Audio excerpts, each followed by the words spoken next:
الله وكفى وسلام على عباده الذين اصطفى أما بعد عن النبي صلى الله تعالى عليه وسلم أنه قال سبعة يظلهم الله في ظله يوم لا ظل إلا ظله إمام عادل وشاب نشأ في عبادة الله ورجل كان قلبه معلقا بالمساجد إذا خرج منه حتى يحول إليه إلى آخر الحديث. فرمایا رسول اللہ صلی اللہ علیہ وسلم نے 7 قسم کے لوگ ہیں قیامت کے دن اللہ کے عرش میں رہیں گے، عرش کے سائے میں رہیں گے، حشر کے تکلیف پریشانی ان کو کچھ بھی نہیں ہوگی، آرام سے سکون سے اطمینان سے خوشحالی کے ساتھ وہ رہیں گے اللہ کے عرش کے سائے میں۔ فرمایا ان میں سے پہلا آدمی کون ہے؟ امام عادل، عادل بادشاہ، انصافگار بادشاہ، بادشاہ ہے تمام پبلک کا ذمہ دار اور اس کے اندر انصاف ہے، وہ انصاف کے ساتھ معاملہ کرتا ہے، ہر ایک کا حق ادا کرتا ہے، ہر ایک کا حق کا لحاظ رکھتا ہے، جس کا جو حق ہے وہ ادا کرتا ہے، گڑبڑ نہیں کرتا۔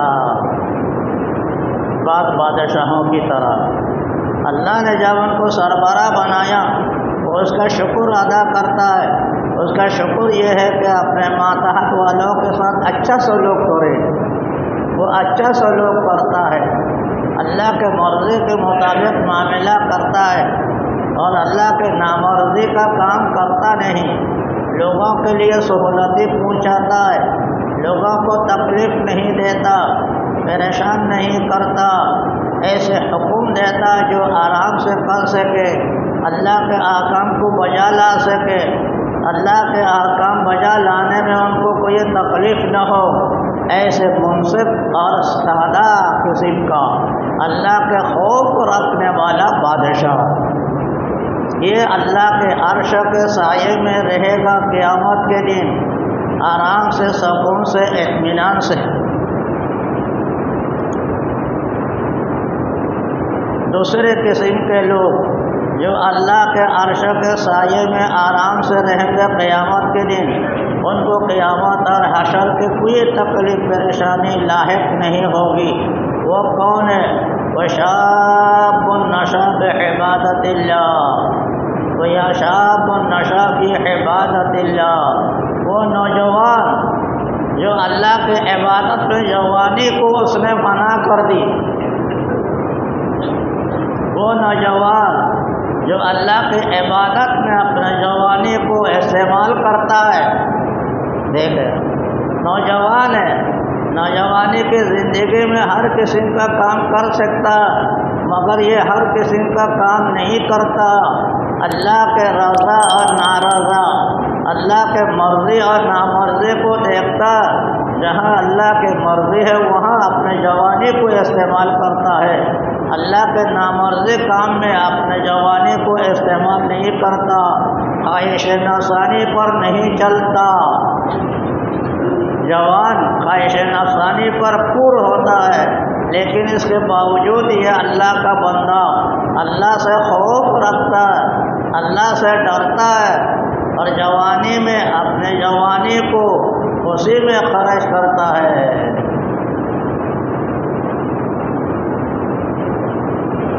یہ اللہ کا نیک بندہ ایسے خوش نصیب بندہ، خوش نصیب انسان ہے، اپنے جوانی کو اللہ کے رضا میں، اللہ کے خوشنودی میں استعمال کرتا ہو اور خواہش نفسانی کو جہاں چاہے استعمال نہیں کر سکتا، بہت بڑی بات ہے۔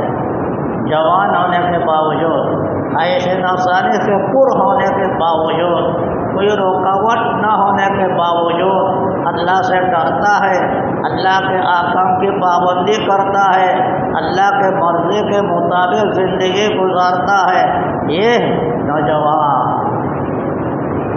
در جوانی توبہ کردن شیوائے پیغمبریس، وقت پیرے گرگ ظالم میشوت پرہیزگار۔ جوان آدمی جب اللہ تعالیٰ کو ایک دفعہ پکارتا ہے، کہتے اس کے جواب میں اللہ 3 دفعہ لبیک کہتا ہے۔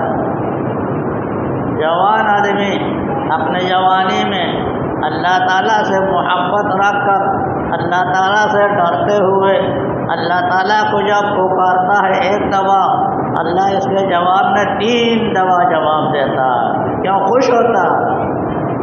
اے میرے پیارا بندہ، اس نے خواہش نفسانی پر عمل نہیں کیا، میرے مرضی کے مطابق عمل کرتا ہے، خواہش نفسانی کو منع کر دیا، میرے رضامندی میں، میرے رضامندی کے مطابق ہر قدم اٹھاتا ہے، نامرضی جہاں ہو وہاں قدم نہیں اٹھاتا، اور خوف کرتا ہے، گناہ کے قریب نہیں جاتا، خواہش نفسانی پر عمل نہیں کرتا، اللہ کے رضا کو دیکھتا ہے۔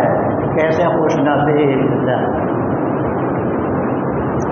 ایسے قسم کا وہ لوگ ہیں جو اللہ کے عرش میں یہ بھی سایے میں رہیں گے، حشر کے ہر قسم کے تکلیف اور پریشانی سے امن میں رہیں گے، سلامتی میں رہیں گے، سکون میں رہیں گے۔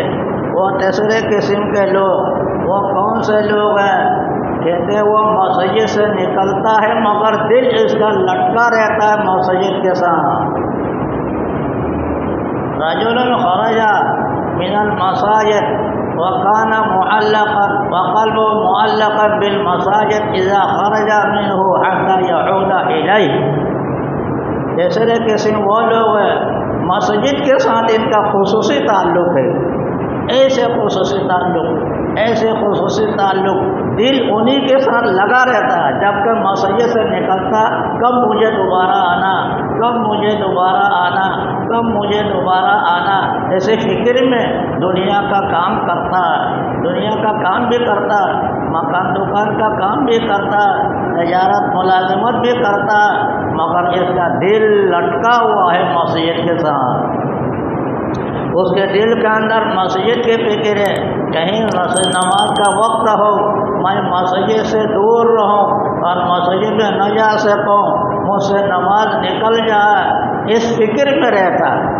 اس کا فکر مسجد کے فکر کے ساتھ فکر ہے، اس کا فکر اللہ کی عبادت کے ساتھ فکر ہے، اس کے فکر اللہ کے نماز کے ساتھ فکر ہے، اس کا فکر نماز کے وقت کے ساتھ فکر ہے۔ وہ گھڑی گھنٹے کے پابند رہتا اور دیکھتا وقت وہ مسجد میں نماز کا ہو گیا نہیں ہی ہو گیا، جب ہو جاتا فوراً آ جاتا۔ کہتے ایک لوہاری تھا، لوہا کا کام کرتا تھا، لیکن جب وہ ہتھوڑا نکالتا اور اذان ہوتی بس ہتھوڑے کو رکھ دیا، اذان کو سن کر مسجد چل دیا۔ ہتھوڑا کو جو اوپر اٹھایا اس کو مارا بھی نہیں، حالانکہ لوہا گرم کر کے رکھا ہوا ہے، ایک دفعہ مار کو دو نہیں، جب اذان سنی فوراً مسجد کی طرف چل دیا۔ بلکہ وہ اس کا خواہش، اس کا تعلق تو یہی ہے، اذان سے پہلے وقت جب ہو گیا تو مسجد کے ساتھ اس کا تعلق ہونے کی وجہ سے مسجد آ جاتا ہے اور اذان مسجد کے اندر سنتا۔ اس کا فکر یہ رہتا کہ میں مسجد میں جاؤں پھر اذان ہو، یعنی اذان سن کر مسجد جاؤں۔ دیکھا مسجد کے ساتھ کتنا اچھا تعلق رکھنے والا، اللہ کے خاطر، اور اس کا مقام دیکھو کتنا بڑا ہے۔ اللہ تعالیٰ اپنے عرش کے سائے میں رکھے گا قیامت کے دن، جو وہاں نفسی نفسی کا عالم ہوگا، گرمی کا عالم ہوگا، طرح طرح تکلیف ہوگی۔ اللہ تعالیٰ اس آدمی کو جس کا دل مسجد کے ساتھ ایسے معلق، ایسے لٹکا ہوا فکر مند رہتا مسجد کا، فکر مند رہتا نماز کا، فکر مند رہتا وقت کا، کب وقت ہوگا اس کا فکر رکھتا ہے۔ میرے دوستو، میرے بزرگوں، دیکھو یہ کوئی بڑی عبادت نہیں ہے، مشکل عبادت نہیں ہے، اس سے دنیا کے کام میں فرق بھی نہیں آتا۔ بلا شبہ کام کرو، اس وقت تک کرو جب تک کہ اذان نہ ہو جائے۔ جب اذان ہوتے ہی فوراً اسی وقت چلے جاؤ مسجد کے اندر۔ یہ عادت بنا لو، اللہ تعالیٰ قبول فرما لے۔ جب اللہ قبول فرما لے گا اس کی عادت کو، اس کا مقام ان لوگوں میں داخل کرے گا جن کا یہ حشر میں، قیامت میں عرشوں کے سائے میں رہے گا۔ بہت بڑی سعادت ہے، اس وقت اس کی قدر معلوم ہوگی۔ مسجد میں سویرے آنے کا، وقت پر حاضر ہونے کا، نماز مسجد میں پڑھنے کی قدر اس وقت پتہ چلے گی جب قیامت کے اندر ایسے لوگوں کو اللہ تعالیٰ اپنے عرش کے نیچے جگہ دے گا اور وہ آرام، سکون، اطمینان سے رہے گا۔ خوب سمجھ لو، یہ آسان سی عبادت ہے، آخرت کا کام ہے، اپنے نجات کا سبب ہے، اللہ کے رضامندی کا کام ہے، یہ آرام سے آرام کام ہے۔ یہ جہاد میں جانا نہیں، حج میں جانا نہیں، بھلا مسجد بنا دینا نہیں، پل بنا دینا نہیں، مسافر خانہ بنا دینا نہیں، بھلا کوئی اتنے مدد کرنا نہیں، کچھ پیسے خرچہ بھی نہیں، وقت کا خرچہ بھی نہیں، صرف دل کا اہتمام کی بات ہے۔ دل کے اندر اہتمام ہو، مسجد کے وقت کا، اذان کے وقت کا، نماز کے وقت کا، گھڑی گھنٹہ تو ہاتھ میں لگا ہوا رہتا، انسان ہر وقت دیتا، اس کا اہتمام کرنے میں کوئی مشکل نہیں۔ میرے دوستو، میرے بزرگوں، ان تمام کاموں میں سے یہ آسان سا کام ہے، اس کی اپنے عادت بنا لو، اللہ تعالیٰ توفیق عطا فرما دے۔ وآخر دعوانا ان الحمد للہ رب العالمین۔